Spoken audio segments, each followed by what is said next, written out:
with 29 touchdowns and only 10 picks. Rashawn Salam in his second year with Raymond Harris back from his injury. Timpson and Conway are the outs, and Jennings the tight end. And the offensive line, Heck, Polk, Fontenot, Berger, and Williams, a very good offensive line, especially at left and right tackle with Heck and Williams. Over the middle, the first pass of the game is incomplete. Tracy Simeon is right there as he provides the coverage on Keith Jennings. Now, the Kansas City defense, and they're missing a couple of guys tonight, in particular Dale Carter and James Hasty at the corners. Smith, Phillips, Sally Amua, and Booker up front.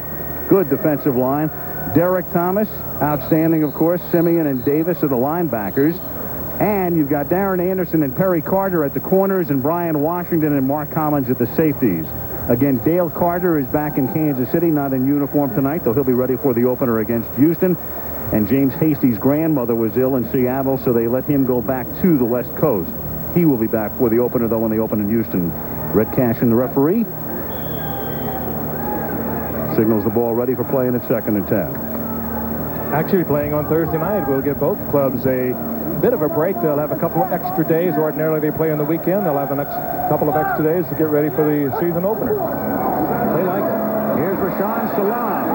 And he picks up about 3. The Heisman Trophy winner at Colorado 2 years ago is tackled by Dan Saliamua. Salam went over 1,000 yards last year and led the Chicago Bears in their off-season program. Dave Wanstead just could not have been more delighted with the way he feels that Salam is maturing. He had a problem fumbling last year. All through training camp, he has held on to the football, shown an entirely different approach to holding on to the ball, and they are hard-pressed to contain their enthusiasm concerning Rashawn Salam.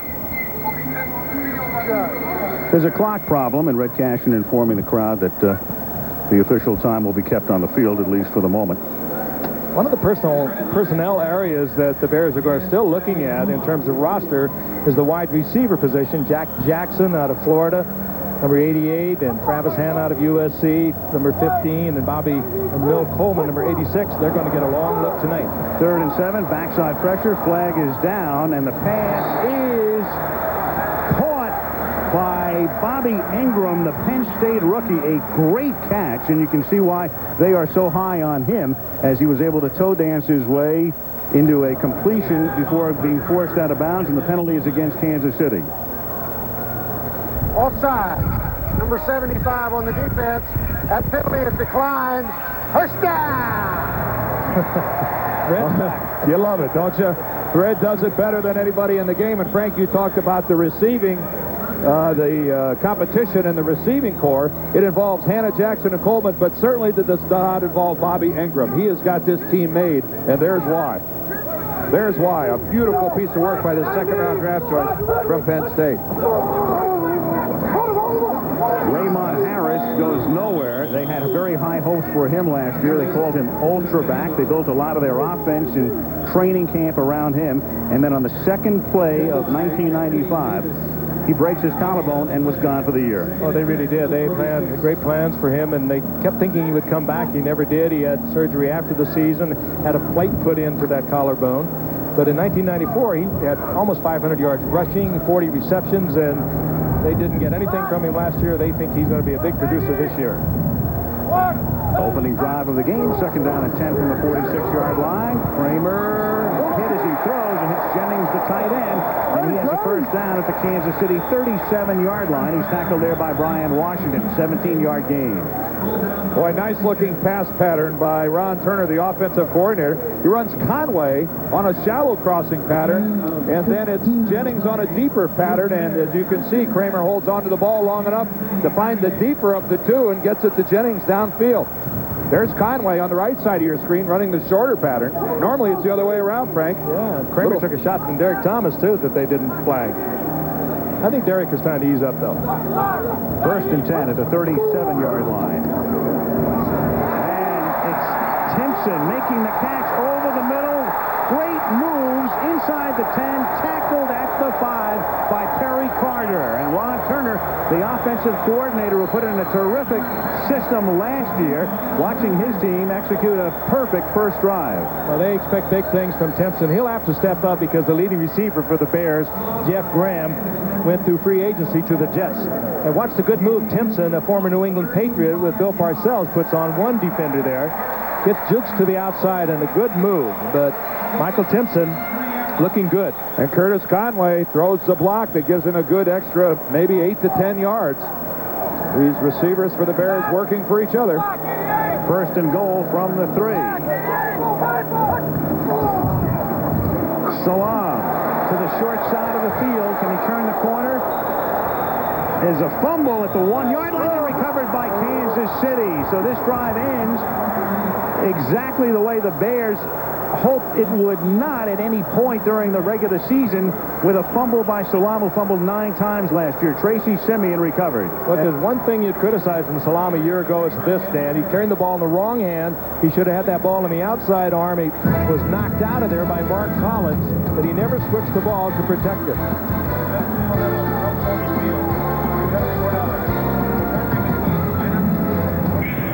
Soldier Field, a sports monument on the lakefront here in Chicago, and Rashaan Salam, fine rookie year, but the bugaboo fumbles, and here he ends that first drive, a near-perfect drive by Chicago with a fumble. Dave Onstad just went on and on and on last night about the improvement in Salam and carrying the football. Now, Frank, to do it at this time of the preseason, that's a confidence breaker.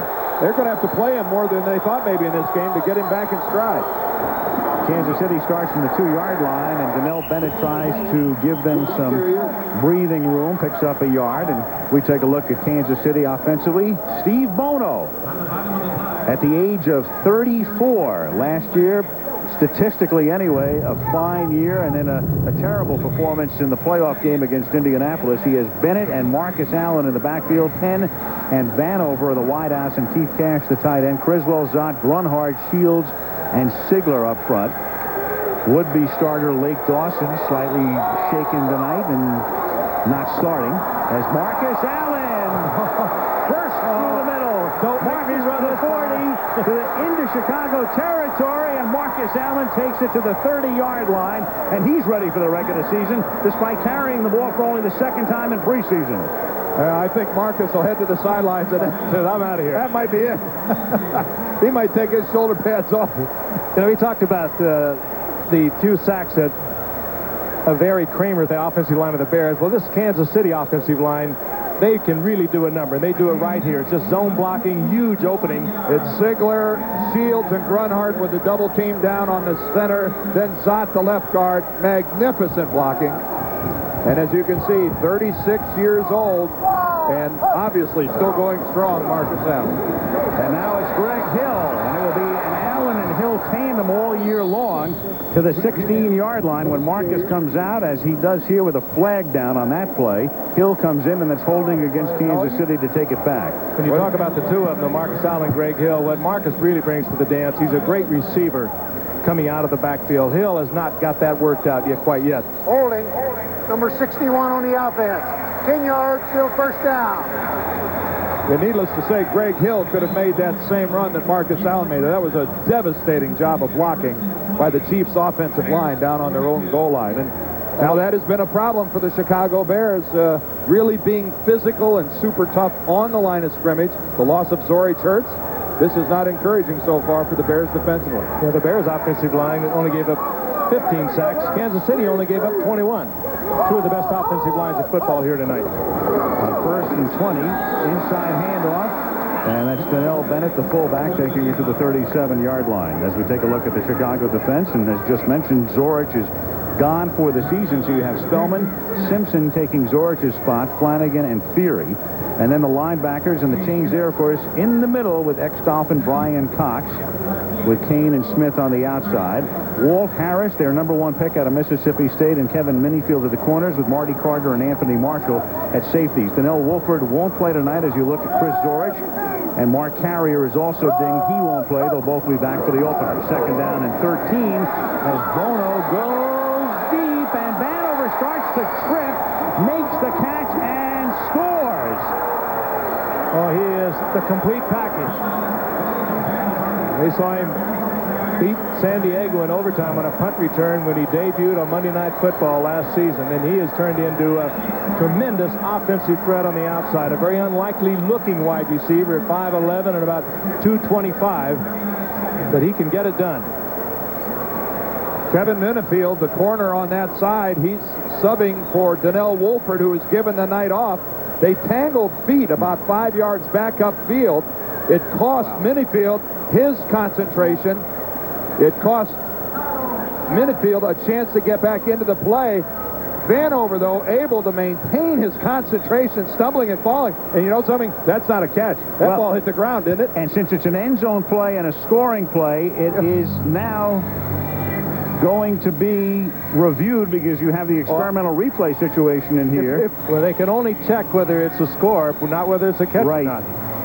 Yeah, this is a very interesting situation here because the rules state... I think that ball bounces off the ground, though.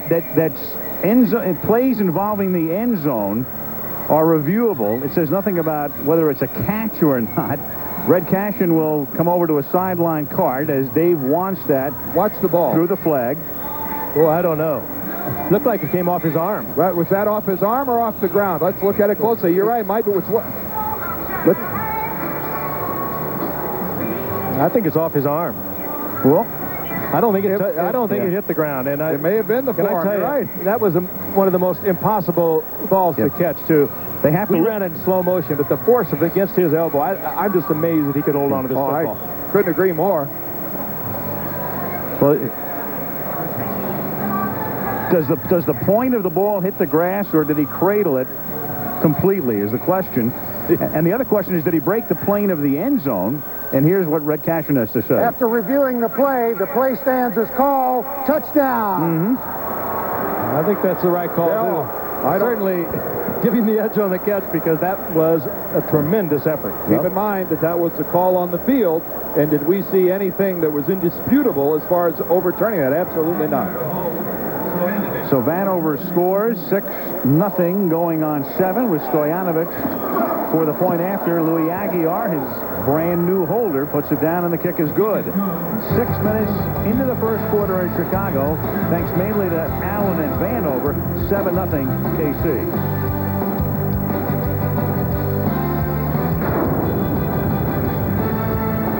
Of birds floating through that shot as we look down from the Goodyear blimp. Spirit of Akron. Patrick Henry commanding the blimp tonight as it's dusk in Chicago on this late August night. Hot and humid at Soldier Field, where the Bears host the Dallas Cowboys a week from Monday night to open up the 27th year of Monday Night Football. Stoyanovich better get away to the 17-yard line. Bobby Ingram. Frankie's kicking on 3 days rest, so he's got an excuse. Well, it was a long flight. Yeah. Are we following Pete or vice versa? Yeah, that's right. We saw Pete in primetime Monday night. Here he is again, and it's the first time he has kicked in anything but a Dolphin uniform. I've seen a couple slips tonight, and Stoyanovich used to that short grass down in Robbie Stadium. He's got a little length here. Hold on. Left foot giving away a little bit, and he lost a lot of power. Well, interesting that we see Pete Stoyanovich, one of the more venerable kickers in the league, last week fighting for his job, and of course the same true for Kevin Butler tonight. He's an institution here with the Bears. Rolling right, Kramer throws, and it's caught by Harris.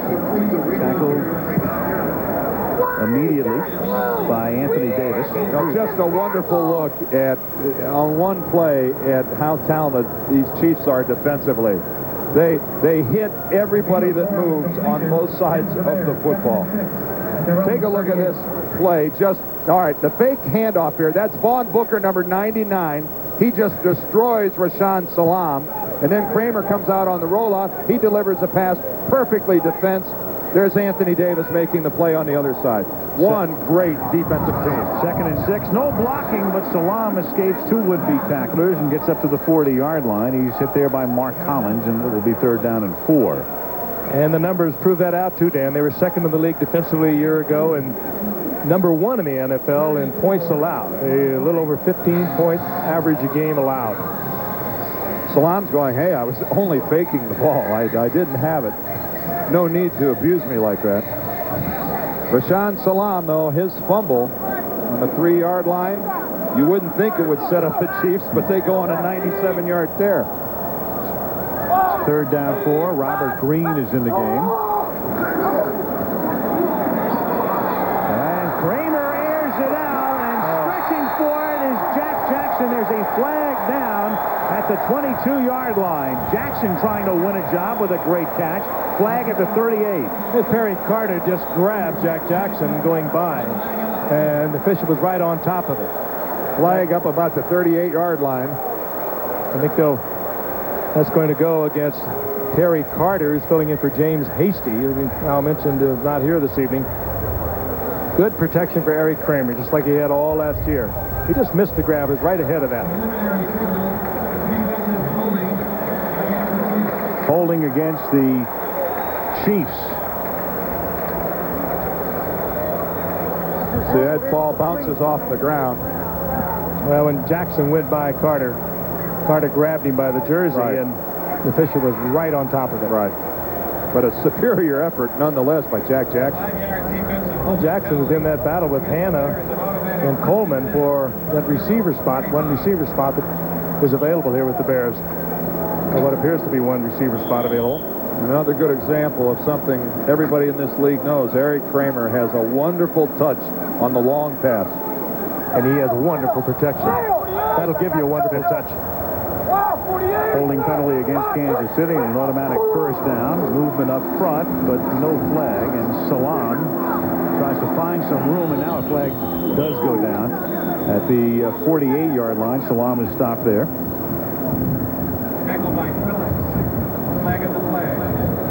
But Cashin has been very busy through the first half of the first quarter, and it's offside against Kansas City.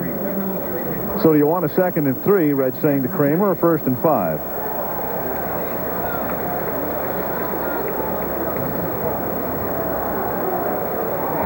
Offsides, number 97 on the defense. 5 yards, still first down. And clearly you'd rather have a 1st and 5. Frustrating to go off sides when you're only about 3.5 inches from the football. There's Dan Saliamua. He's cocked. Falls right to his right knee and covers up the line of scrimmage and draws a penalty. Timpson in motion. Salam escaped Thomas, but right there was Anthony Davis breaking through to drop him in the backfield. Well, this is the final preseason game for each of these two teams. And they'll resume action on Monday night, September 2nd, as will we, with a special at 8 o'clock Eastern time, and then following the game on the West Coast, Monday Night Mania, and then the season premiere of Monday Night Football, the world champion Cowboys here in Chicago on Labor Day night. 2nd down and 6. 6:25 to go in the opening quarter. Kansas City leading 7-0. Kramer hit as he throws, and the pass to the 43-yard line intended for Michael Timpson, incomplete. Perry Carter covering on the play. Getting help from Doug Terry, and Michael Timpson gave up after he was bumped, and that almost allowed an interception. This is Carter filling in for James Hasty, and right off the fingertips. And you see Timpson in the background. He was doubled up by Doug Terry, number 24, and Perry Carter, and he just gave up, and this was almost an interception. It could have been a big return. 3rd down and 6. Double slot to the right side as Kramer tries to convert here. The Chiefs blitz and not picking up the blitz. Well, they had to but a flag goes down. Michael Timpson wasn't looking. Well, Kramer throwing. Yeah, but he was being held by Carter again, Al. Carter's grabbed him twice now. That would never have been a completion, but nevertheless, the official once again right on it. Well, Perry Carter playing right now like a guy who's a little bit shaken in his confidence. Pass interference. Number 23 on the defense. First down. Timpson will make the move to the inside right off the bat. The ball's in the air, and that's a full wrap job by Perry Carter. What Timpson didn't do is pick up the change on the part of Eric Kramer. The blitz was coming, and he didn't pick it up with Kramer. Kramer's trying to hit him on a quick slant. Well, it's Timpson's job to see the blitz and react. 1st and 10 from the 39-yard line. And that is Raymond Harris, and greeting him is Joe Phillips. Major greeting. 6 minutes to go in the quarter. Kansas City on top 7-0 in a game in which The starters won't play very long because right now both coaches are thinking about just getting out of it healthy. The better you play, the less you will play. If you don't produce, and Dave Wannstedt told us yesterday, I told my guys a couple of good series if you play well. If not, you're going to stay in there until you play well. 2nd and 9. Kramer throws incomplete. It was tipped. Donnie Edwards got a hand on it, and it will be 3rd down and 9.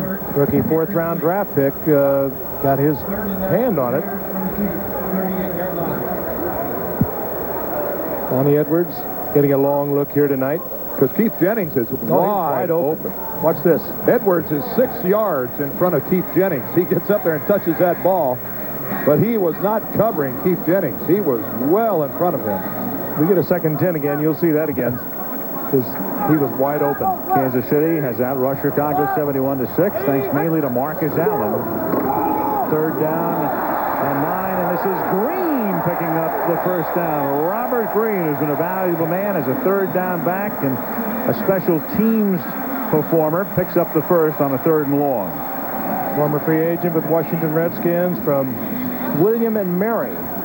And he came to the Bears in '93, and the Bears are happy he did because he has been able to do a lot of things, particularly when Raymond Harris was injured a year ago. He takes up the slack as a running back, also a good receiver. Watch the block downfield by number 81, Bobby Ingram. Come into your screen up here on the right side. He buries his guy, puts him on his back. That's the reason that play happened. And on 1st and 10 from the 22, it is the tight end Jennings making the catch with a touchdown. That's the one we said you'd see again on a 1st or 2nd and 10, and Jennings once again wide open. Remember about 3 plays ago, it was deflected by Donnie Edwards. This time he was wide open. It's exactly the same. And why not? They'll run it again the next time they get the football. Make them cover it, or you just keep coming back with it. Trying to cover Jennings. That time it was Tracy Simeon that went up in the air to try to deflect it. He couldn't get a hand on it. Carlos Huerta trying to win the job away from Kevin Butler. Kicks the extra point, and with 4:53 to go in the 1st quarter, the game tied at 7-7.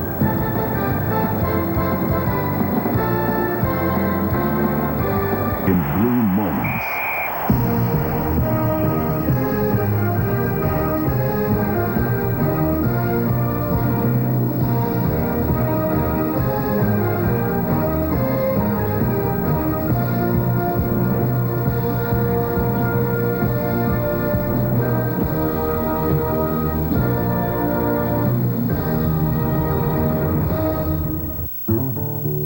Soldier Field in Chicago, home of the Bears.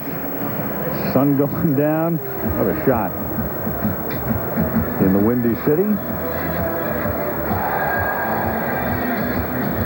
And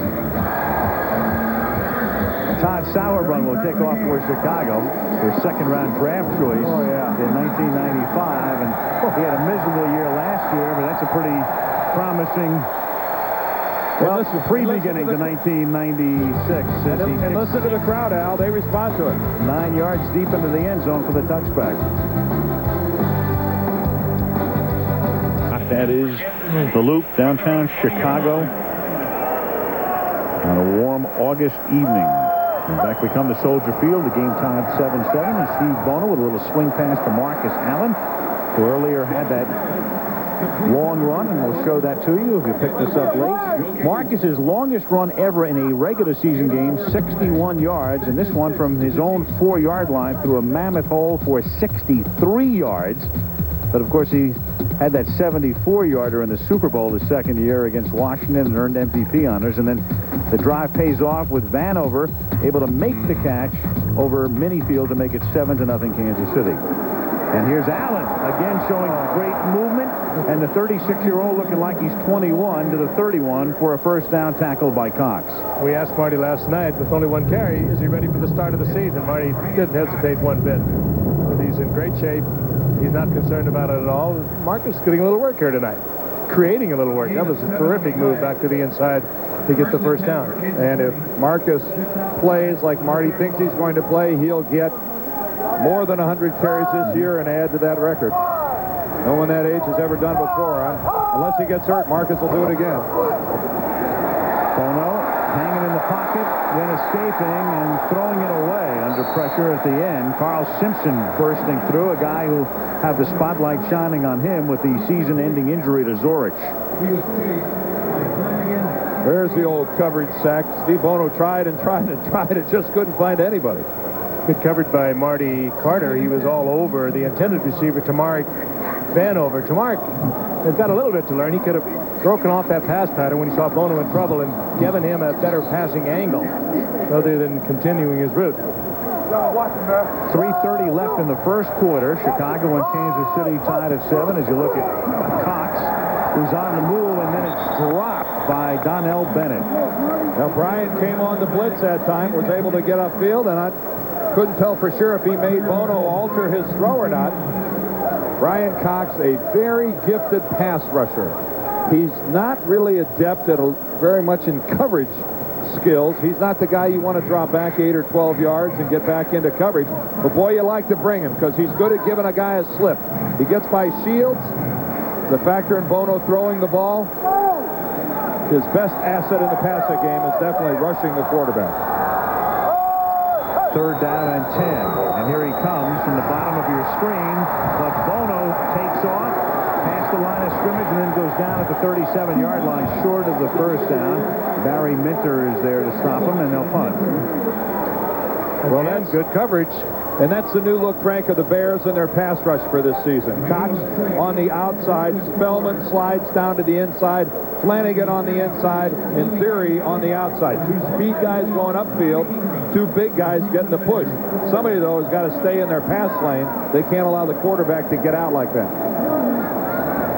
Louis Aguiar coming off a good year. Bobby Ingram, the rookie, to run it back on 4th and 5.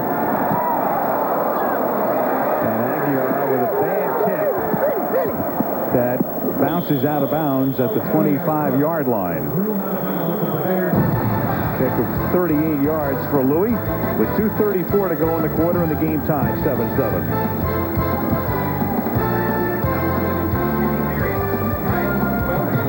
2 minutes, 34 seconds remaining in the opening quarter. Kansas City and Chicago at Soldier Field, 7-7.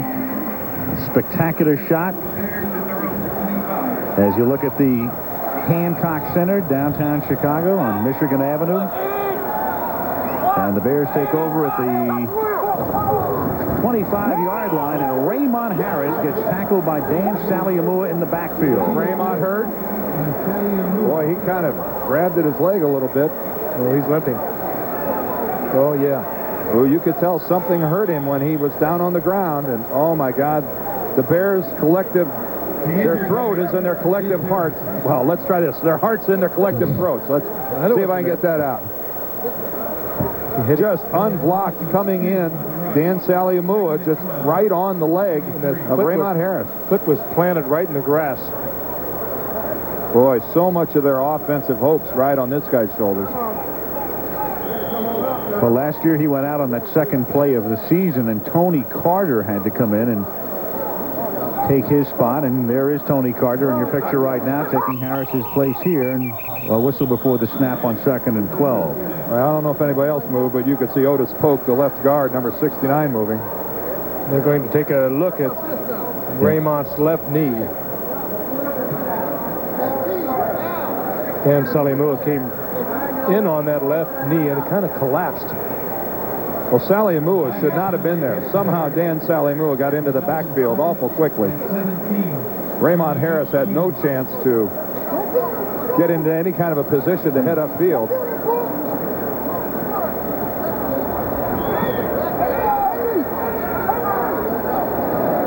As they work on Harris, the Bears now after the penalty, 2nd down and 17. That was their first penalty of the game. Kramer hanging in the pocket, and the throw is incomplete. Good coverage on the play. Trying to jam it into Salam and Brian Washington with the coverage. 3rd and 17.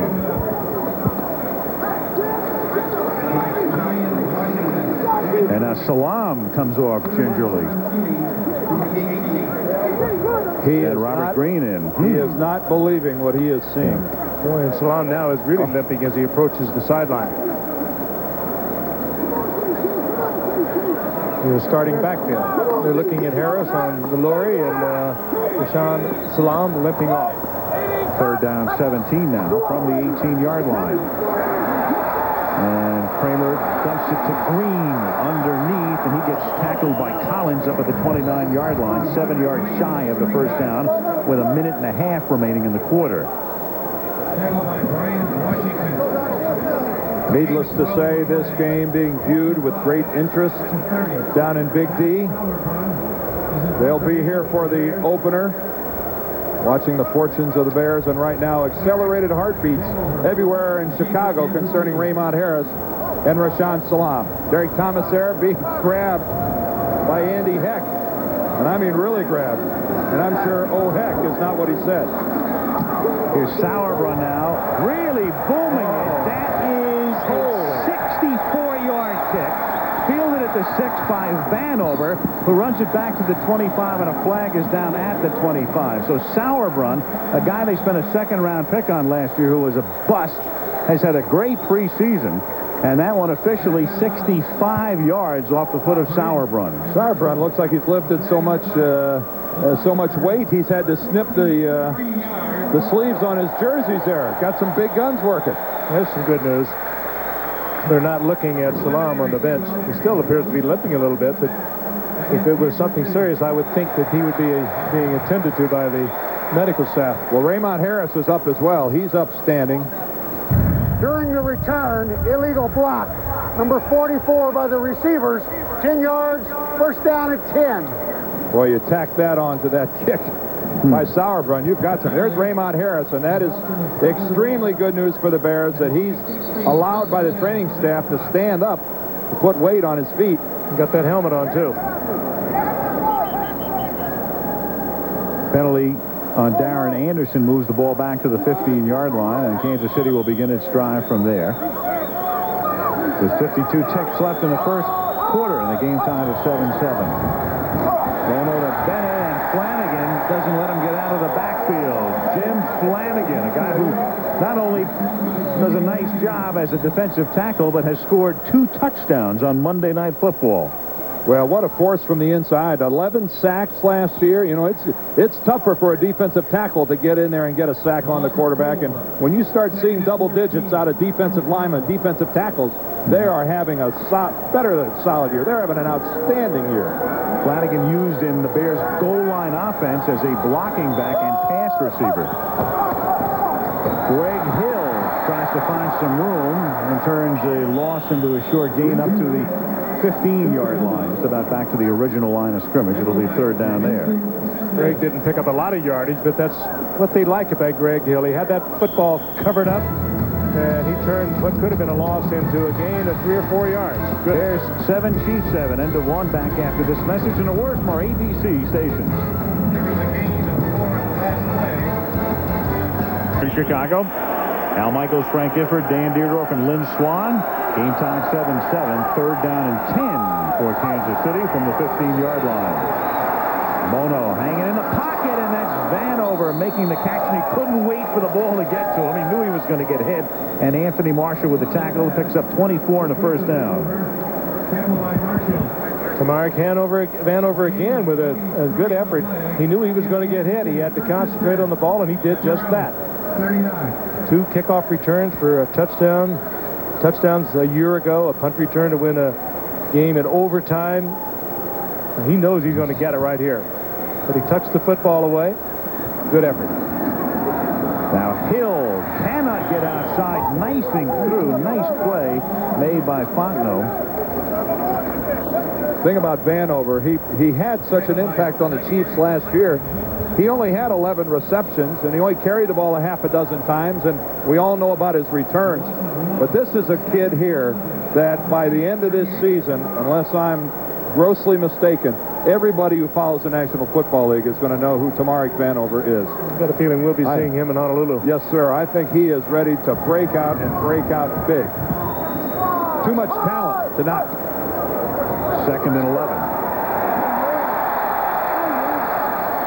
And Bono throws, and that's incomplete, intended for Keith Cash, the tight end. Well, Frank mentioned at the top, the The Chiefs kept all of their starters except one, and that one starter was Willie Davis, the wide receiver, and one of the reasons they felt Davis was expendable was the hopeful emergence of Vanover. He was such an unlikely-looking wide receiver. I said it a while ago. He's 5'11". He goes about 225 pounds, but he has amazing speed. I say amazing for that kind of a body. You really have to credit, Al, you really have to credit Carl Peterson with the way he has formed and molded this football team. Third down and 11. And on third and 11, the catch is made. Is Vanover holding the ball and showing the official he makes the catch in a 13-yard pickup. And Carl Peterson had the option of saying, hey, look, I had a great team last year in the regular season. Do I want to keep that team together, or was the playoff game foreboding, and do I change things? He opted to play the pat hand. And how easy is it to change just for change's sake? It happens all the time. Boy, a good effort of going down and digging out that ball by Tamarik Vanover. And Bono, look at that. When he was in trouble, was looking for Vanover. That's a good sign. Boy, wonderful look at it, guys, there. Hill swings to the outside and picks up 5 yards as Walt Harris comes up to make the tackle. And Peterson, Greg Hill and Brian Cox saying hi to each other out there. Still exchanging greetings.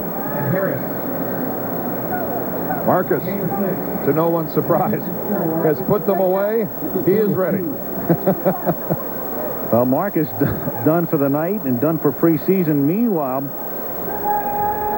Rashawn Salam on the right, Raymond Harris on the left, and we'll fill you in on them in a second, is Greg Hill to the 33-yard line. And here's the guy.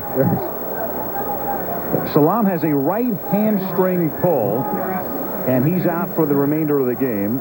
And Raymond Harris with a left quadricep bruise out for the game, but neither sounds serious enough to keep them out of the opener. They hope. And again, you're looking at a game being held on a Thursday night, and their opener not until a week from Monday night. So it's as long as you could possibly have here in the preseason. Kind of scary, though. They both have significant lifts when they left. Here's Hill to the 31-yard line.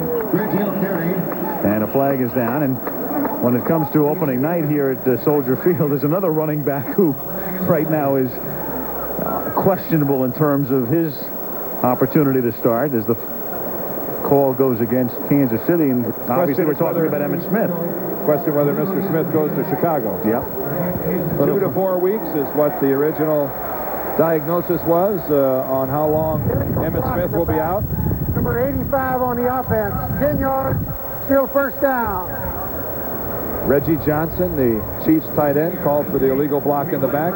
It's just everyone, and I think maybe unfairly too many people are assuming that Emmitt Smith is going to play in the opener because of his magnificent track record in getting better. They say he's going to be out a month. He comes back in 2 weeks. He has shown an amazing ability to play hurt. We will wait and we will see.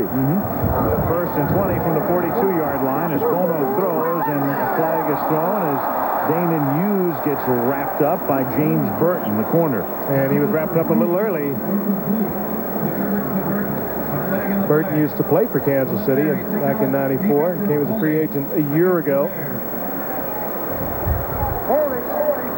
And James Burton gets the flag, getting in there a little early, grabbing the jersey, and the official right on top of it. Defensive holding on a 1st and 20, an automatic first down. There it is.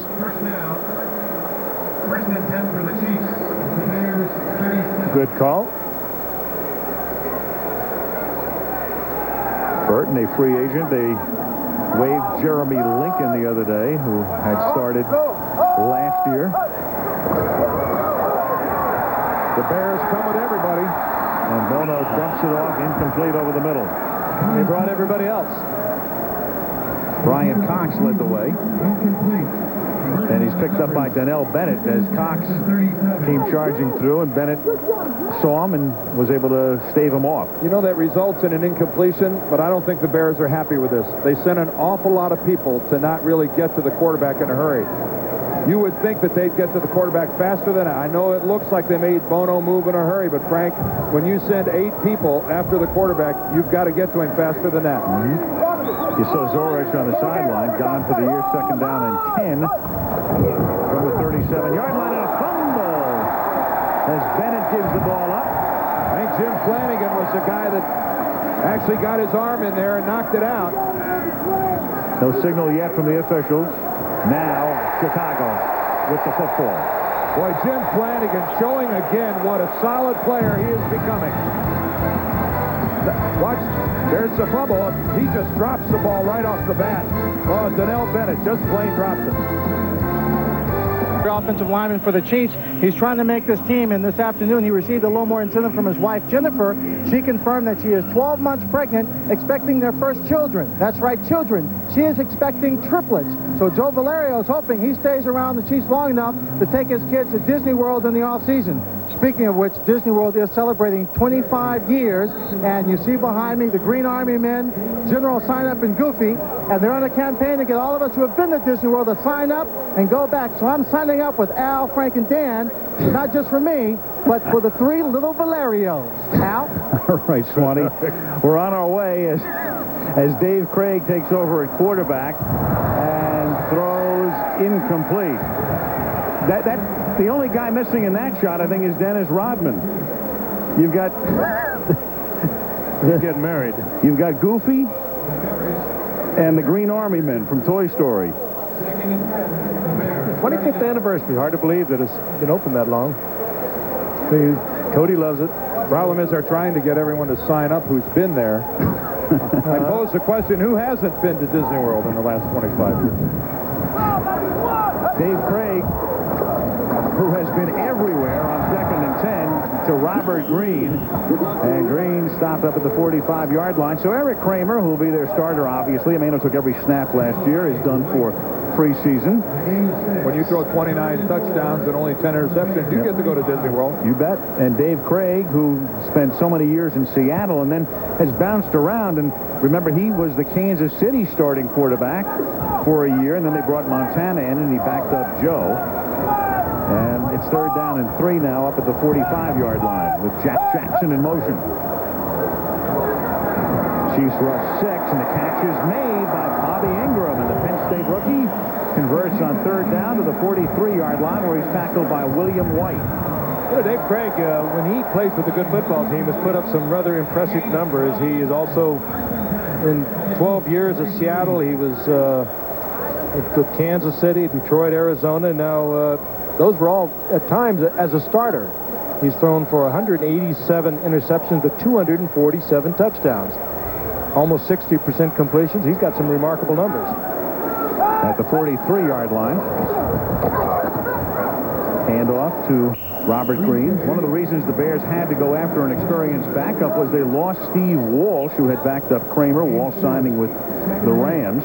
And so they were a little tentative about going with a younger quarterback as the backup to Kramer, and with Craig on the open market, opted to sign him. Well, think of all the offenses he's learned over the years, Dan. Wonder if he wakes up at night with a nightmare.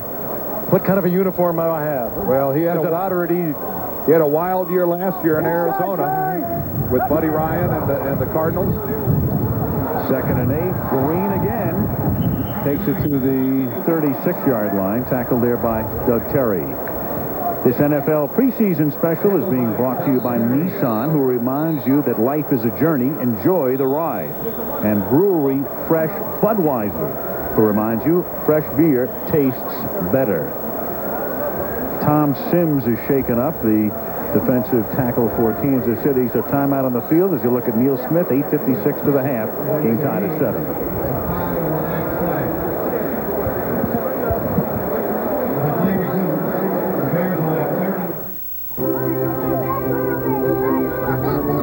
During the regular season, with the Bears jumping offside that time, will, as usual this year, begin at 9 Eastern and 6 Pacific. We'll go back to our regular schedule during the regular season, and you've got another injured Chief, Doug Terry, who was shaken up after we had gone to commercial. Tom There's Sims. no foul on the play. No snap. Timeout before the snap. Timeout before the snap. Doug Terry is actually hurt. There was no play that took place. He was down on the ground before the play trying to get somebody to pay attention to him. Doug Terry, you're right, actually goes down to the ground before the snap of the ball. They were just lining up. That's Terry right on the right side. Look. He drops to a knee and tries to call a timeout and was granted that timeout. So this offsides against the Bears. Forget it's a false start. He grabbed that left hip, Dan, and he looked like he had heard it on the play before and thought he could continue, but obviously he realized he couldn't, and when they got up to snap the ball, and he called timeout. That is highly unusual, to say the least. Well, he's had such a good camp, too. Marty Schottenheimer singled him out last night as having a really fine camp.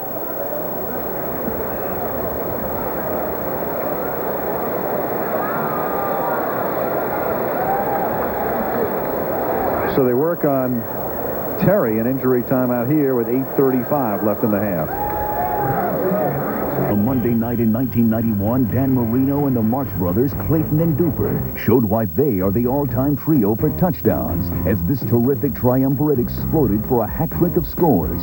Dan takes a quick drop, goes for the corner of the end zone. Touchdown, Clayton. In Miami, Duper, Clayton, and Marino were proof positive that three's a charm. Spirit of Akron is going to spirit its way out of here right now. There is lightning in the area as it provides the Scenics high above Soldier Field. We'll give you the injury update in a second as play resumes now on 3rd down and 4, and Robert Green takes it to the 32. 2 plays ago, Tom Sims, the defensive tackle, was shaken up. He simply had the wind knocked out of him. Doug Terry, meanwhile, assisted off the field. We'll get a report on him in a second, but came off aided by the training staff.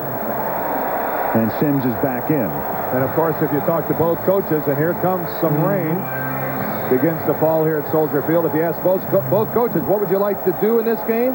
Universally, it'd be come out healthy. Here's Green, and he takes it to the 30-yard line. But if you joined us late already, Chicago losing Salam and Harris to what they hope are simply minor injuries to this point. And it's every coach's worst fear. You go into that final preseason game and you lose a guy for the season. You'd like to get a couple good series. You'd like to have your guys look sharp. But more than anything else, you just want to survive it. You'd like to come out of here with everybody you came into the game with. But then again, there's only one way to play this game. That's full speed. That's the best way to protect against getting hurt, is to get after it as best you can. 2nd and 8. Big hole exploited by Green. He's about 1.5 yards shy of the first as Greg Minuski makes the tackle. Wouldn't you agree, Frank? Try to protect yourself in this game and you'll get hurt for sure. Yeah, that's the cardinal rule. You learn that in high school, and it is so true. And if you're not going 100%, you really increase the opportunity for the risk of injury. We've seen it over and over, too. Well, there's Terry up and walking. He appears to be all right. He grabbed You have to wonder if it wasn't some type of a cramp or something that just struck him in between plays. 3rd down 2. Dave Craig with that hard count almost got him to jump offside, and there goes Green through the hole again, and that's a 1st down, wrestled down by Reggie Kung, their number 2 draft choice from Oregon State. I think Green looking at the umpire saying, don't do me any favors. Remember Green? He looks right at Al Conway. Could have run him over, but decided to move up, jump to his side rather than take on Conway. It's a good story. Joe Gibbs' son played with him at William and Mary, and found him literally for the Washington Redskins. And Joe Gibbs played a couple of years there, and then of course he came here, and he can do it all. He's a good all-around back, 5'3" average with over 500 yards last year and nearly 30 receptions. From the 18-yard line, the 10th play of the drive is Tony Carter picking up 1 yard or 2 to the 16 with 5:45 left in the half, and the game tied 7-7. We have got some lightning in the area. You were right. Yeah, we have lightning, we have a little bit of thunder, and we have some raindrops.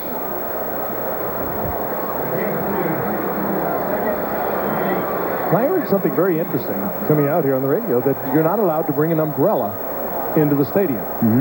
And if you're wondering why these people are sitting out in the rain, Well, they're not allowed to bring the umbrella in. This is Soldier Field. They like them tough here. Yep. And they don't want their view impeded. 2nd down and 7 as Michael Hicks, trying to win a job, a rookie from South Carolina State, takes it to the 14-yard line. Well, if they're lucky, it won't rain like it rained at Joe Robbie Stadium Monday night. Nope. Well, this one's shaping up pretty good, Dan. It's starting to come down. Yep.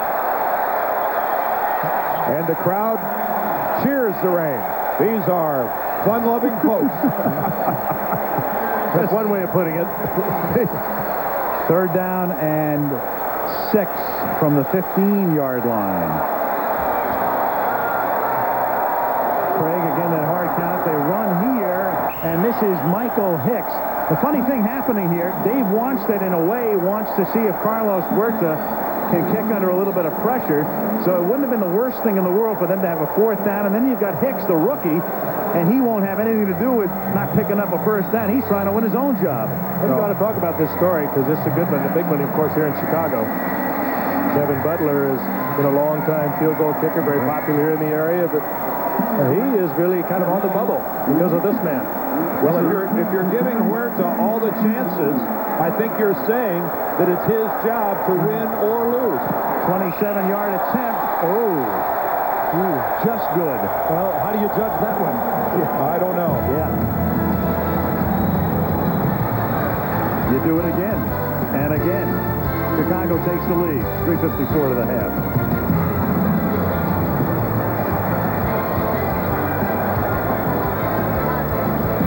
.54 remaining in the first half. The Bears on top 10-7, so Kevin Butler can only sit and watch and wait. Huerta made his field goal attempt. And now Sauerbrunn to kick off, and Jerome Woods is back to receive, their #1 draft choice. And this is a short kick fielded at the 16-yard line. And he's popped by Marshall up at the 26-yard line. And Salam and Harris, with what they hope are only minor injuries, now go back. You know, the Bears have done some things in the offseason. I think the key move, of course, was Brian Cox defensively. I think, Dan, not only for what he can do on the field in the game, but also an emotional, spiritual kind of lift for the team as well. He has brought to them an emotional toughness and an attitude that Dave Wanstead is just plain in love with. Brian Cox, if a drill doesn't go the way he wants it to go, he wants them to run the entire thing over. That's what Dave Wanstead wants, but he doesn't want to say it and be the bad guy. Frank, he's, you know, when you ask Coach Wanstead, he's everything and more that he asked for. Well, what they did, they also traded up to get Walt Harris, a cornerback, and they play in a division with Brett Favre, 4,000 yards, Warren Moon, 4,000 yards. You got Scott Mitchell, 4,000 yards. You have to have good corner people. Donnell Wolford is a good corner person. Now they've got another one in Walt Harris. This is where I think they've helped themselves, along with Cox. Well, defensively is where the Bears are going to sink or swim. Offensively, they will move the football on anybody. They will score more than their share of points. Can they keep somebody from scoring? That's what will determine how far this Bear team will go. And on 2nd and 10, Rich Gannon in the game, intended for Donnell Bennett. And who would have ever believed we'd be talking about the Bears defensively? Because, I mean, offensively, they were terrific last year for the first time in a long time. I mean, come on, now let's get serious here. Eric Kramer throws 29 touchdown passes. 29 touchdown passes would have lasted the Bears 3 or 4 years. And he broke much less 1 year. He broke records that were in the book with Sid Luckman. It's just goes back quite a ways. It's just that at times, defensively, the Bears can look real ordinary. Real ordinary. I mentioned Sid. I had dinner with Sid last night and said to say hello to you guys, and he's doing just great. The great Sid from Brooklyn. 3rd down and 10. Gannon guns it up to the 40-yard line. It's taken in by Damon Hughes, who fights for a 1st down up to the 43-yard line. Tackled by Forbes and Marshall. Well, you're looking at Mike McCaskey, and then behind him is Donnell Wolford. McCaskey is Wolford's boss and paycheck signer. Donnell, who's had his share of off-the-field problems with his DUI arrests and fines and all of that, on the shelf tonight, but figures to be ready for the opener. Good catch by Hughes, going up high. Good focus on that ball. Now Gannon throwing deep. they get tangled up and a flag is thrown as Chris Martin and Damon Hughes, with Martin covering on the play, putting his arms up and saying, "Who, me?" A rookie from Northwestern got tangled up with Hughes, and again, right in front of the official. Flag coming in there a little late, and Marty is questioning whether are they going to pick it up or not. It will be defensively.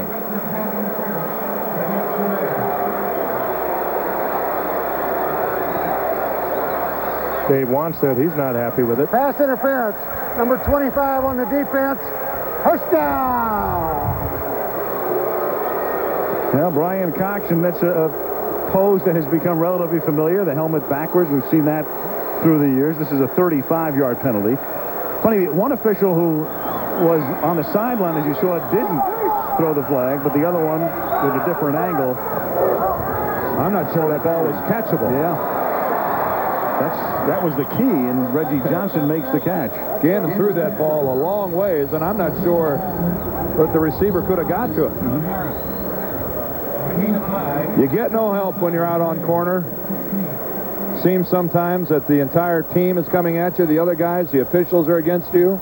Certainly when the call goes against you, the crowd is on your back, and then when you have good coverage, well, it's just taken for granted. It's a job where, Frank, I don't know why anybody would want to play it. Takes a strong ego, I can tell you that. 2-minute warning in Chicago. With the score, the Bears 10 and the Chiefs 7.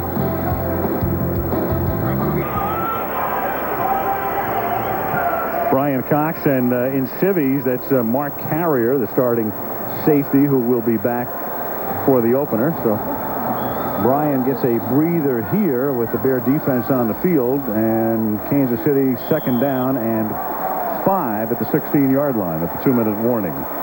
Carrier, a little sore hamstring. They just didn't want to take a risk with him tonight. Good idea. Cox, a most interesting cat. Had a chance to visit with him last night as Gannon retreats and throws and floats it into the arms of Lake Dawson for a touchdown. Great timing. He beats James Burton, and Dawson, a guy they were expecting a lot from this year, who's not had a good camp or preseason and might be in jeopardy of losing his starting job, makes the catch, and Gannon gets hit as he throws, and they have to adjust his shoulder pad and hope that's all it is. Well, I'll tell you, he got crushed. And his helmet around. They really unloaded on him. Here he comes in. Sean Harris really hammers him, but good concentration by Gannon to get it there. And you're so right about Lake Dawson, Al. This was an important catch for him. He's had a very sore knee, and during the two-a-days, I mean, he just couldn't go through it. And it's tough when he practices, so they just kind of working a couple times a week, and they're going to try to go with at it that way. The newly minted Chief Stoyanovich converts to make it 14-10. That time it was James Burton, the cornerback. Minifield has taken his turns out here. It's been Chris Martin's had his problems. It's been a tough half to be a cornerback for the Chicago Bears. That's just a good release and a good escape by Lake Dawson. Well, Burton was up tight on the blitz, but I mean, you got to play the man. Yeah. They just can't let him get that separation. Again, take a look at this shot that Gannon takes, and boy, he lands hard on his right side. That hurt Rich Gannon. He went off wincing. Sean Harris unblocked, number 57. You just can't give a guy a free run inside the tackle. Let him have a shot off the corner where the quarterback has a little bit longer to get rid of the football. But between the tackles, nobody can come unaccounted for. Lake Dawson, good read with Gannon by Lake Dawson, the former Notre Damer.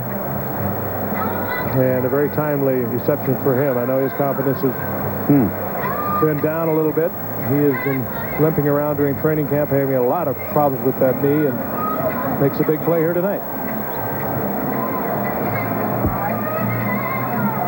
Checking out Gannon, their number 3 quarterback is Steve Matthews. Gannon's first drive, 5 plays, 75 yards, resulting in the touchdown, but we'll have to see about his future for the rest of the game.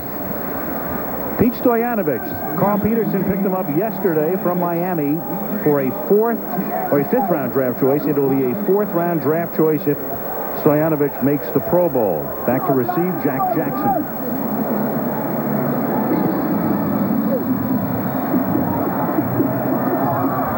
Jack Jackson from the 4-yard line.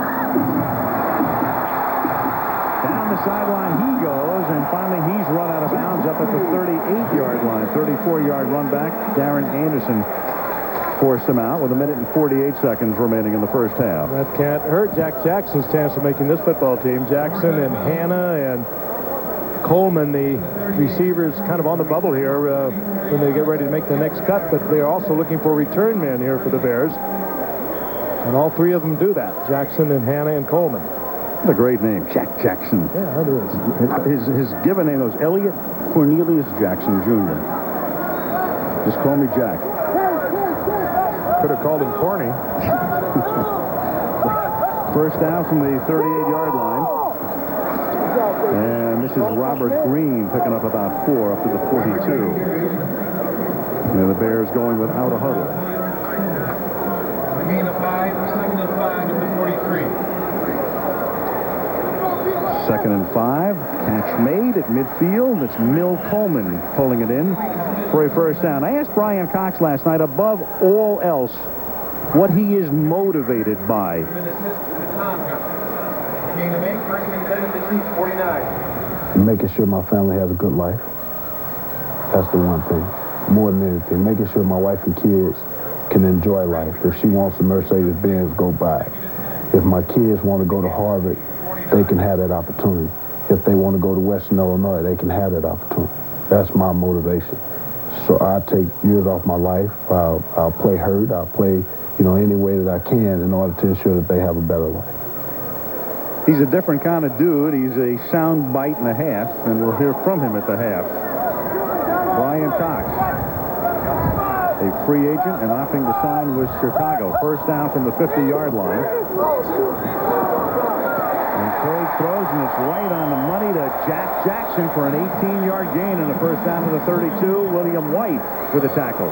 The thing about Cox, too, he signed with the first team that he talked with. He came to Chicago. They called him as soon as he was on the market. And, of course, you think that coming from St. Louis, he might have gone with the Rams, but apparently his wife is from Chicago, and he just had one conversation. He said, I'll be here. Well, they recruited him. Dave Wanstead said it was like being back in college, and he called his agent multiple times and brought him in, and they didn't want him to look around. And when talked to Brian a little bit more at halftime on our Lexus halftime report, and Chicago, they felt if he had left here and gone to St. Louis and San Diego and Denver and Green Bay and the other places they were looking at, he wouldn't come back. And they literally gave him the full court press. They took him to a Chicago Bulls game, sat right at courtside. They did the whole deal with Brian Cox and tried hard to sign him while he was still here, and they did. And that was Dave Wanstead was the first one to get his foot in the door, and he made the most of it. Dave could be pretty persuasive, I think. He's quite a salesman. A lot of enthusiasm, obviously great talent. Dave, and $3 million a year as it's dropped by Robert Green. Cox getting a mammoth contract, and he'll talk about that at the half as well. Robert can't be happy with that. Just thinking about turning it upfield before he looked it into the hands. Ordinarily sure-handed, Robert Green drops one. Got to be thinking right here, I'm going to turn this into a first down off the fingertips.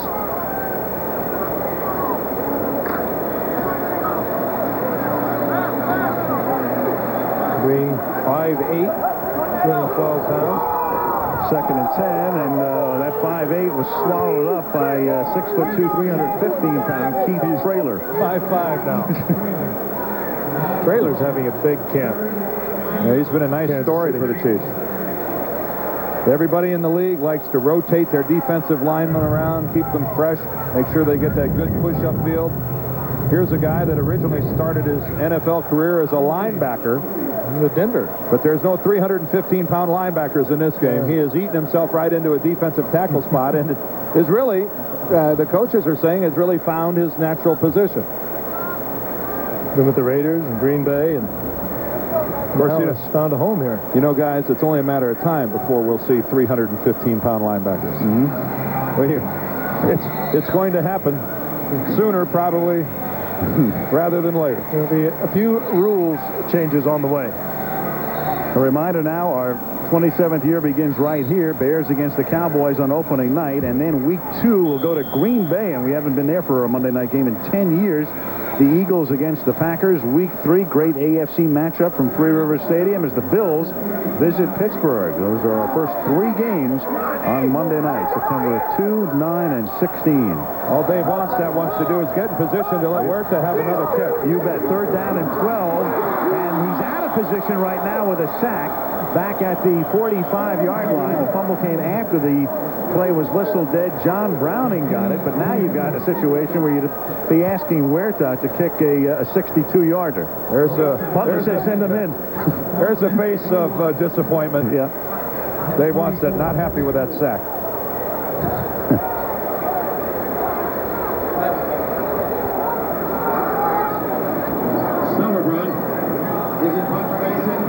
Marty concerned about a possible fake. I think the Chiefs only have 10 guys out there. I don't see 11. I only see 10. Sour run. Well, let's see if he can deaden it before it goes in. Beautiful. He does. Oh, he is the local hero tonight. Almost perfect. Don Mangum downs it there. He had such a tough time a year ago, and you mentioned, Al, a second-round draft pick in West Virginia, and he just didn't live up to it a year ago, and he took a lot of abuse. But he's had a great camp, and he's hit a couple of beauties here tonight. 8 seconds remaining. In regular season, what he did, 37.4 average, and in preseason this year, how about that? 3rd in the league, almost 47.2. That's pretty good, and a lot of altitude on it. It's the way he would kick in practice, the way he would kick in all of their camps. It just drove the coaching staff crazy that on Sunday afternoons and Monday nights he would get out there on the field and just wouldn't be anything like what they knew he was. Gannon with a kneel down ends the first half. And again, Brian Cox will be our interviewee at the half. Conversation with him coming up at halftime, with the Chiefs leading the Chicago Bears 14-10. And we'll return after this message from the National Football League and a word from our ABC stations. The game thus far for them. Station. That shot can only be one venue, and it's Soldier Field, the fabled columns, the venerable lakefront facility. In a driving rainstorm right now, we begin the 3rd quarter. And Todd Sauerbrunn sends it skyward and into the night. 8 yards into the end zone where it's down by Jerome Woods. Chiefs on top by a score of 14-10, and Marcus Allen got it started early. This is the beginning of a 63-yard scamper through a huge hole. That drive paid off with Vanover making the catch for the touchdown to make it 7-0. Kansas City taking the early lead, and a nice Chicago drive as Kramer hits the tight end Keith Jennings for the touchdown to tie the game at 7-7. Carlos Huerta's field goal made it 10-7 Chicago, but then Lake Dawson hauled in that Rich Gannon pass shortly before the half with thunder and lightning crackling and booming here in Chicago on first down from the 20-yard line as Greg Hill gets it up to the 25-yard line. Numbers through the first 30 minutes of play appearing right now. Each team moving the ball up and down the field. With Chicago dominating in terms of time of possession.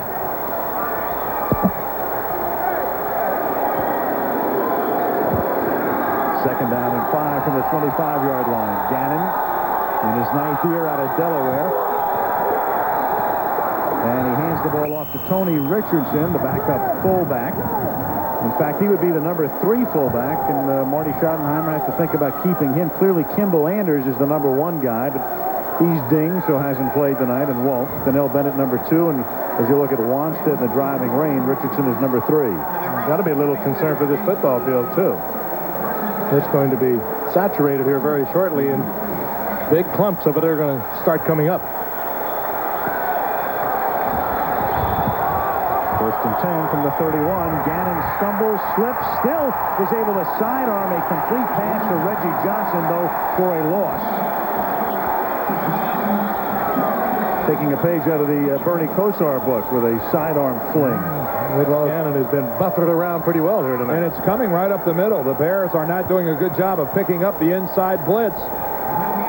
Again, we see Rich Gannon fighting for his very life, trying to get the ball away before he's driven into the ground by Barry Minter. But again, you've got to be more solid between the tackles in protecting your quarterback. 2nd and 10. Hill. In a way, it's a quintessential Soldier Field scene, either like this or in the snow. We've had some weather nights here in the past, haven't we? I think these people here enjoy sunshine as much as anybody else, but this is twice for us in a matter of days that we have presided over a game that has been held in monsoon-like conditions. This is laying it down pretty good here.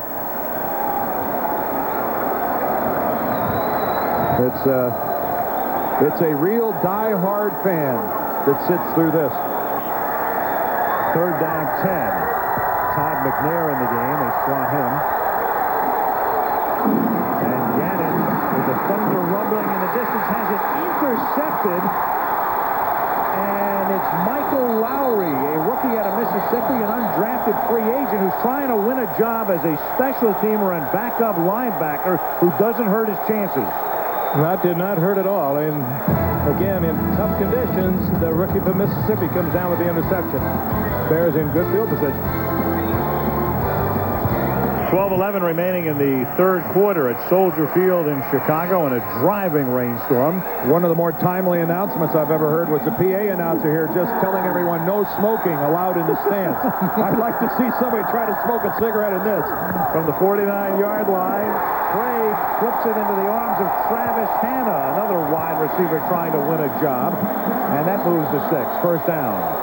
Former high school teammate of Curtis Conway, who has that job for the Bears. They teamed up, and Conway was a quarterback, and Hanna was the receiver at, Hawthorne High School out in Los Angeles? Right. Great friends. We've been friends since the 7th grade. Both went to USC. Marcus Allen done for the night early after that great early run as Michael Hicks, the South Carolina State rookie, takes it to the 35-yard line. Wannstedt right now has all of his regulars out, and now he's looking at some guys like Hicks. As you look at Lake Dawson and lightning flashing all over the joint, and Ryan Cox can laugh about it because he has the hood on. Well, I played in a game once against the Chiefs where we took a 20-minute break because the lightning got too close to the football field. Well, it has happened before. I was at the last college all-star game that was called here in Chicago because of lightning and rain. That was the end of the college all-star game. 2nd and 7, and that's Michael Hicks, one of the guys we're talking about trying to win a job, tackled by Browning. And in a way, here's a rookie, a kid like Hicks, a chance to make the team. He's one of the guys on the bubble, and he has to play under these awful conditions and really can't show what he can do. He had amazing statistics at North Carolina State, over 4,000 yards rushing.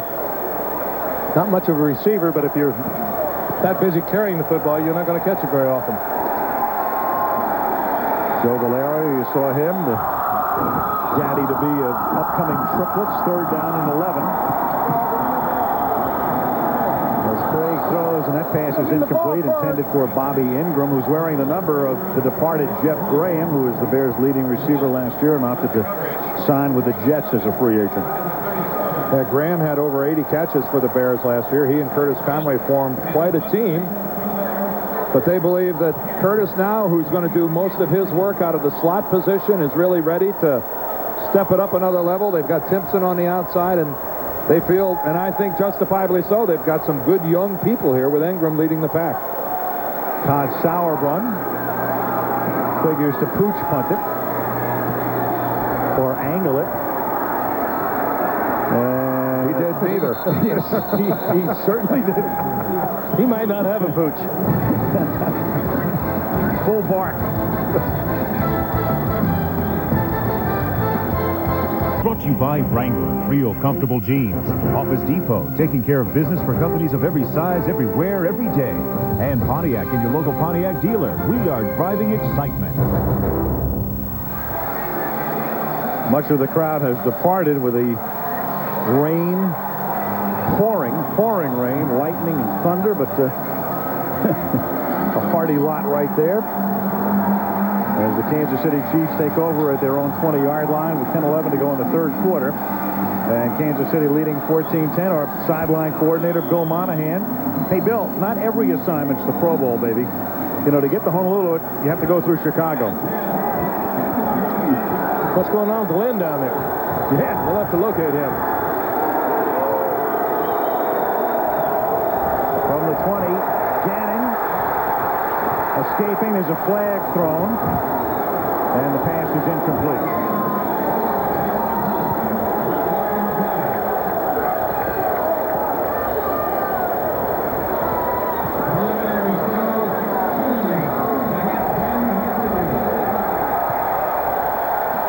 A lot of substitutions, the weather, all of it. Early, number 71 on the offense. 10 yards, first second down. All of it creating some rather sloppy conditions, in which for some of these players might be their last game, and many of them trying to make either the Bears or the Chiefs. It's really too bad they wouldn't have a better opportunity under better conditions to do it. You know who got called for holding. What's the use of naming it? Tommy B. First and 20. And Tony Richardson picks up about 3.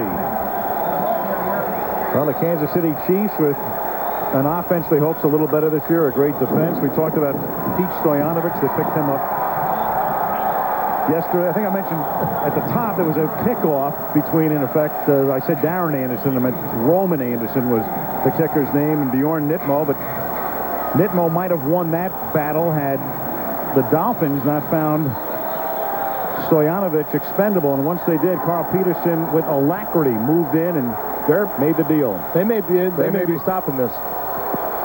There's some discussion right now with Red Cashon and the other officials. Well, it's not beyond the realm of possibility. This lightning is popping all around Soldier Field. Red, an old veteran, said, "Hey, I've made it this far." Yep. Yeah, these officials are wired too. It's kind of a shaky situation. There's the lightning everywhere. Second down and 17 from the 13-yard line.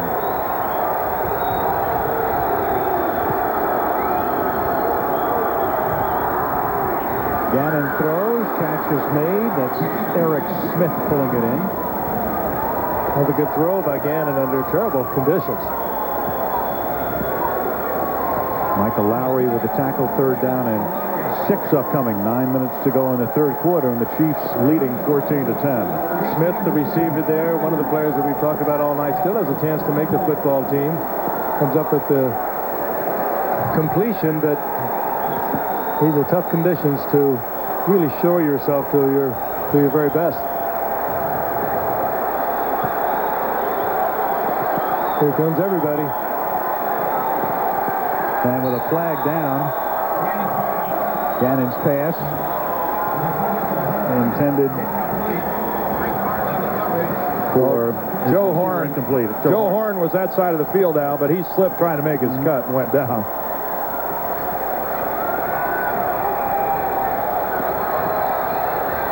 Offside. Number 79 on the defense. 5 yards, third down. Let's check in with Lynn Swan Lake. Well, that's about right, Al. A lot of our people on the sidelines have gone in. The stands are empty, but this is a PAT field, a prescription athletic turf field. We've got pumps underneath, so the initial downpour will get sucked and pumped right off from the field. But if this continues, what's going to happen is what happened the last time we were here on that torrential downpour. The middle of this field is going to get chewed up, and it'll just become a quagmire. But for now, the pumps are holding up better than us and most of the fans. Yeah. And if it becomes a quagmire, at least they'll have 11 days to get it in shape for the opening night game. This is like watching the Weather Channel. There's a big L over Chicago. Donnell Bennett gets racked up by Carl Reeves at the line. Another flag is down. Stick around. We'll bring you your local forecast. Yes, sir. Unfortunately, we've had about 3 or 4 consecutive plays with penalties. There's third down on the 69 report. Touchdown. Well, one official not aware that an ineligible receiver had reported. Longstead looks like he's out of the Ancient Mariners. Yeah. Better be quiet. He's a lot younger than we are. Waterworld. Aguiar. Some boot from the 29-yard line. Bobby Ingram back to receive it. High floater. Caught at the 25. And the rookie from Penn State, a guy Joe Paterno loves coaching. Oh, he lost the ball. He lost it for the moment, but it came right back to him. Oh, he almost popped it, too. Todd McNair nearly stripped him of it. Great numbers at Penn State, 183 receptions, 67 in his last year, and 34 touchdowns. Bobby Ingram from Penn State. ABC's Wide World of Sports features the Little League World Series Championship game, and that comes your way this Saturday. You'll see it live at 3:30 Eastern Time, 12:30 on the West Coast from Williamsport, Pennsylvania, the 50th annual Little League World Series. In Chicago, Al Michaels with Frank Gifford, Dan Deerdorf, and Lynn Swan. With Cashin going over to the sideline.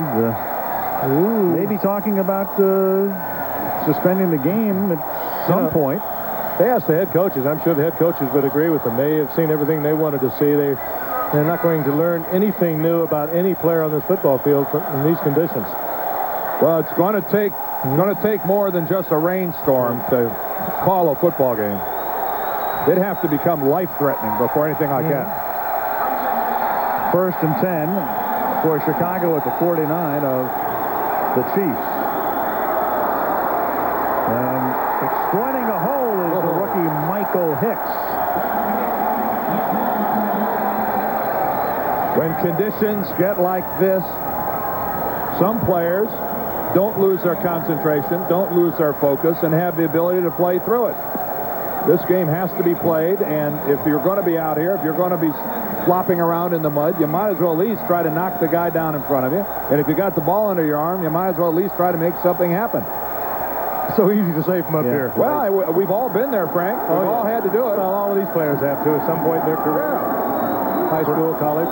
First down from the 39. It is Hicks again. You know, the cold, hard reality of it is they're going to sit down tomorrow and they're going to watch the film of what happened here tonight. And the guy running that projector isn't going to care that it was raining. And he's not going to care that it was slippery. He's going to wonder, how come you didn't get your job done and the guy across from you did? It's that simple.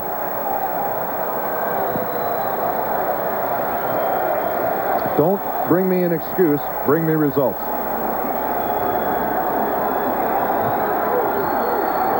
Now, having said that, I'm glad I'm up here.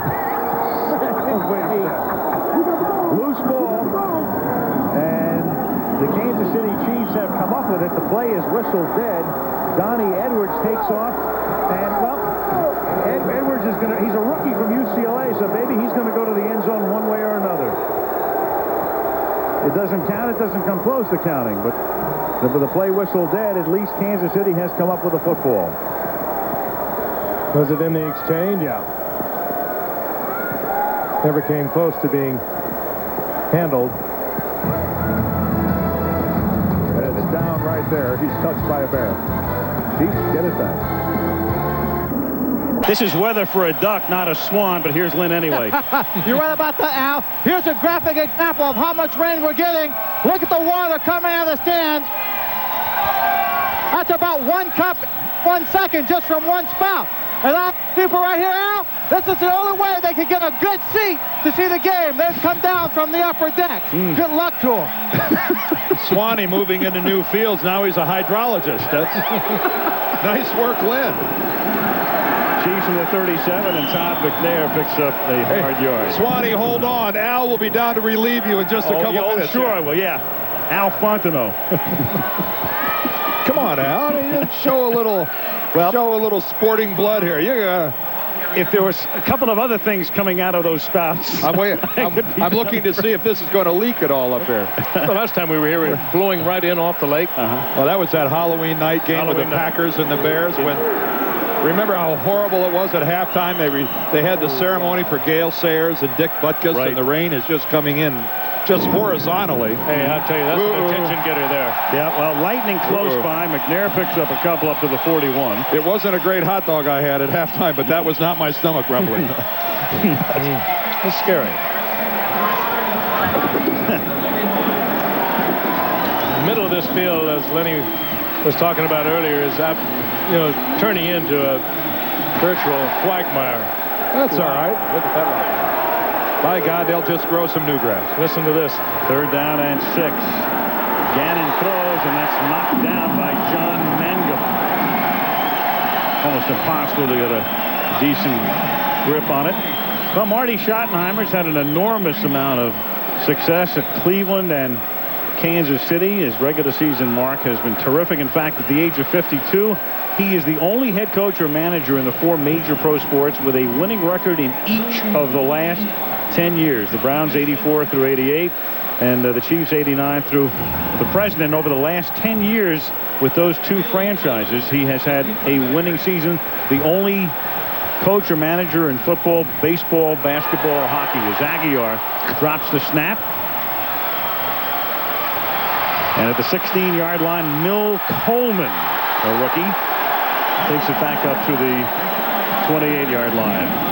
Troy Dumas makes the stop with 5:01 left in the 3rd. Thunder and Lightning in Chicago.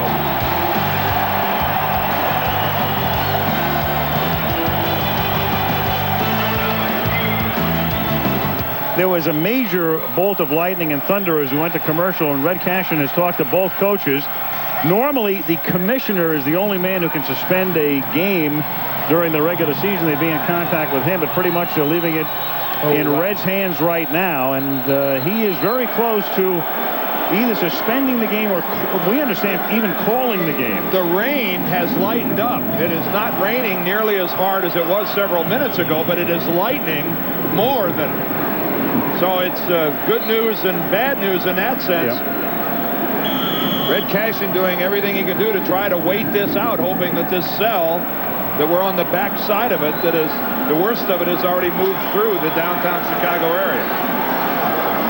Steve Stenstrom is now the quarterback for Chicago, and he hands the ball off to Michael Hicks. And the rain does appear to be subsiding in intensity. Stenstrom was actually drafted by Kansas City, held out last year, wound up signing and getting waived, and in a deal that was preconditioned, wound up coming to Chicago, where he winds up as the number 3 quarterback, at least for the moment. And playing for Norv Turner, who scouted him when Norv Turner was at Stanford and recruited him for Stanford. Now it looks like the rain's picking back up a little bit. 2nd and 8 up at the 30. Chiefs on top 14-10, and a whistle before the snap.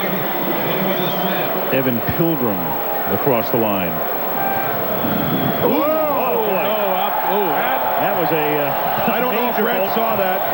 Right over Lake Michigan. Bad start. Right side, 5 yards. Still 2nd down. Red had his back turned to that one. For the safety of the players, I'm suspending play, asking both teams to go to the dressing room. Yep. Well, I tell you, he had his back to it, but we could see it. It was right over the lake. We faced. That's exactly what we see, and here it was. There was the lightning strike. Oh, boy. It's right out on the lake, isn't it? Well, it's on the lake or right at the edge of the lake. The lake is maybe, what, a half a mile from here? Yeah, there are marinas on the other side of Soldier Field here. In that direction that you were looking is towards Lake Michigan. The crowd is booing, but Red Cashin is certainly, in this instance, doing exactly the right thing. There's a safety issue here, and anybody with a brain knows that Red Cashin is doing the right thing. Yep. I can understand you're soaking wet, and you've already waited this long. You want to see the people play, but folks, this is the right thing to do. That was air to ground, where a lot of it has been flash lightning. That certainly hit somewhere. Yep. And nearby. Yeah, that's been canceled. Terminated. Game is over. Well, he is wearing a white hat, and by God, that's it. This game's over. Yeah. And he made the right decision. So the Kansas City and Chicago preseasons, and a little early, Lynn Swan with Red Cashin. And let's see if Swanee has communication with us, and some of our communication has been knocked down. We're going to hold on. We're going to go to Lynn. Lynn, if you can hear us, so you can pick it up. All right, thank you very much, Al. Red, You said you called the game, and for what reasons? Well, terminated for the safety of the players. I sent them to the dressing room. The presidents of both clubs agreed to terminate the game, so the game is canceled as of this time. Now, in most cases, you'd have to get permission from the commissioner? Yes, we would, but the commissioner's representative was here, and the commissioner's representative and the two presidents, all three agreed to it. And this is done not because the field and conditions were bad? No, just because of the safety of the players, because of lightning. Okay. All right. Al? All right, Lynn. Well, we didn't necessarily plan for anything like this. He was referring to Ed McCaskey of the Bears and Lamar Hunt. Pretty powerful men in the league from Kansas City. Well, the game is over. Again, we will have our regular season opener a week from Monday night from here, Dallas against Chicago. But this one is history, as the Chiefs win it 14-10. And to fill out the rest of the hour, we'll enjoy Lois and Clark, the adventures of Superman.